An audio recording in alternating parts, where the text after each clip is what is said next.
a victoria. Emocións a marxe, o certo é que o mestre superou o alumno. Malia que o Alondras dominou o xogo durante o primeiro tempo, foi o rápido de Bouzas o que se adiantou aos 20 minutos. Senel aproveitou o erro en defensa do cadro cangués para metelo 1-0.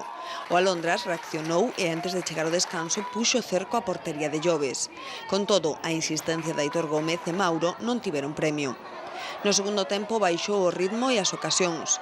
Juan Carlos Andrés rearmou o equipo e mudou o sistema. Iso descolocou o Alondras, que non foi quen de topar ocos na defensa local. O rápido xogou cómodo, con boas ocasións a contra. En unha delas, Nacho Franco aproveitou o pase de Chema para ampliar a vantaxe do equipo vigués. Aitor Gómez puido recortar diferenzas no 89. Non o logrou el, pero si Peláez, segundos despois, o cabecear un córner. No tempo engadido, Tavi sentenciaba o encontro con este golazo dende fora da área. Non fomos capaces de buscar ocos, de buscar espacios na espalda da súa defensa para facer ocasións.